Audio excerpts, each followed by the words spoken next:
Happy Mind Right Monday. Today we're talking about how you can conquer depression once and for all. Hey guys, welcome to another Mind Right Monday. I'm your host, Bonnie Kelly, and today we're answering a question from viewers like you.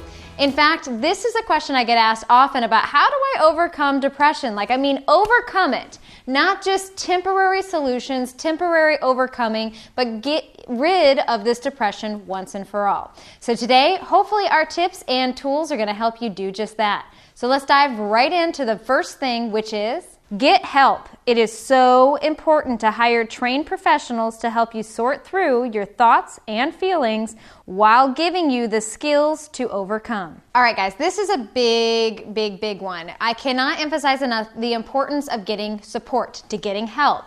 Now, trained professionals can be traditional therapy, support groups, counselors. It could be any kind of licensed trained professional. Maybe it's a seminar or workshop or something to help you get trained on the skills to be able to overcome and identify when depression affects you. Also, a trained physician is someone that you can go and connect with. Now, fair warning. Now, if you're watching this and you're like, okay, Bonnie, I've gotten help. I've been in therapy for 10 years and I'm still struggling with this. Well, stay tuned. I got a couple other tidbits to help you.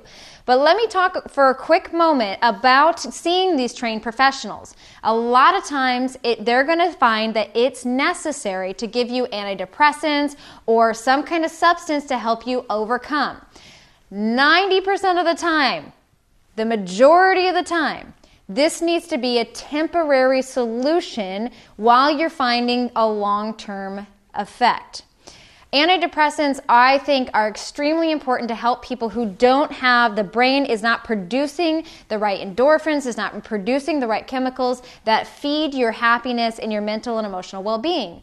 Well, the majority of us don't, or our brains are working just fine. The problem is that we are in our own way, that we are flooding our thoughts with negativity, we're perceiving negativity, we're storing negativity from our past, from our childhood experiences to now. So I think a lot of times, when we think about this, that if you have to be on these, I believe that they serve a purpose, but be mindful about whether or not that needs to be a long-term strategy or a short-term solution, and then work with your physicians to help you wean your way off of them over time. So that is just an important disclaimer to recognize that sometimes you might need support or help, and they may suggest solutions that might be a good fit for you or not. Now, I know a lot of people like myself who are absolutely do not want to take antidepressants or have my brain become dependent upon that. If that is you, then these next two tips are really going to help you find better solutions. So let's dive into my next one, which is do the work to retrain your brain. All right, so let's get a little geeky here on you for a moment. So believe it or not, that your brain has what is called neuroplasticity. What that means is that how the brain firing frequencies and wiring frequencies of how it's transmitting or receiving information is kind of hard like plastic, right? It's kind of fixed.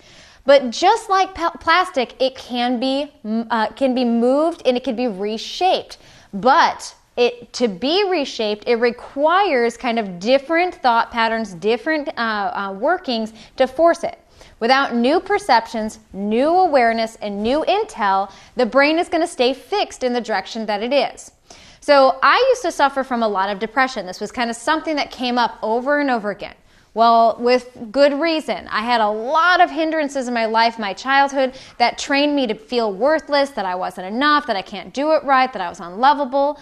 Well, because I had these beliefs that existed in my subconscious, the way that my brain rewired itself was that every time that I experienced love or joy, it would also simultaneously fire fear and anger or resentment, because these are things that I didn't have. So then any joyful emotion was also triggering a painful emotion and thus perpetuating my depression. So it's going to be important that if you are ready to step beyond and overcome and conquer depression, it is a longer term commitment. I would say at least a year of your life you need to dedicate to changing the neuroplasticity of the mind. Now, to do that requires you to hijack your brain a little bit. We have to be giving it and fueling it with new receptors to recognize where the thought patterns are coming from and to detangle these things. What I mean by that is a lot of self-exploration. You have to know yourself and begin to heal our histories simultaneously of changing the conscious thought patternings that you have now.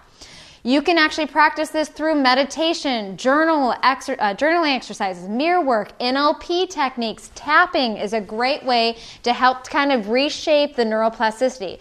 But that takes at least a solid year commitment of you working on changing these thought patterns. So if you want to work in the history part of it, make sure to check out my book. It just came out last month. It's already a bestseller. I know you're going to love it. It's going to help you untangle the thought patterns. If you're looking for neuroplasticity techniques, go on to YouTube, you guys. There are hundreds of thousands of videos at your disposal anytime that you need them to reformat and to rechange the brain.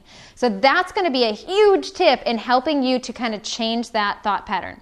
All right, so this leads me to my third and final tip today, which is consciously flood your life with joy. All right, so this is a big one, and again, it might feel like a no-brainer. However, I cannot emphasize enough the importance of consciously flooding your life with joy, okay? Intentionally, purposefully, with practice, meaning that every morning you have to have a game plan on how you can flood your life with joy. For me, when I was in that transition healing period, that meant that I always had high energy music playing. I'd wake up and the radio would turn on, and that was flooding my life with music to get my body moving, to get me in the right kind of mindset. You can go right here on YouTube and create a channel for yourself that is just motivation or inspiration or heartwarming videos of something that people do of compassion or kindness. Or laughter, right? Finding fun jokes or going to comedy shows. Like starting to intentionally plan all these different ideas, all these different thoughts on how you can bring more joy into your life. Now with that means maybe associating with more joyful people, getting involved in a community, whether that's through your church or through meetup of people that like doing the things that you do. And a great way to do that is to go out and explore nature. There's photography groups that are out, kayaking groups, hiking groups, walking groups. There's so many groups that are out there in every community, no matter where you're at, that is going to help you install more and more joy into your life. So I encourage you to get conscious about how much joy and then starting to intentionally inject more of it into your life. All right, so now I know that this video is going to have a lot of comments, and I encourage you to offer some more advice. Like, it's so important that the people who are watching this, who are struggling with depression, could use your expert opinion as well on how you have helped overcome your depression. So make sure to leave a comment and leave your tips below, because that way we're spreading more and more wisdom around the world. All right, until next week, I'm Bonnie Kelly. Did you like this week's video? If so, then come on over and check out bonniekelly.me. This is where you can find out where all our live events, classes, workshops, 2-day trainings, women's retreats, where you can get my book and other amazing videos just like this can always be found. So check it out with the link below, and until next week, we'll see you then.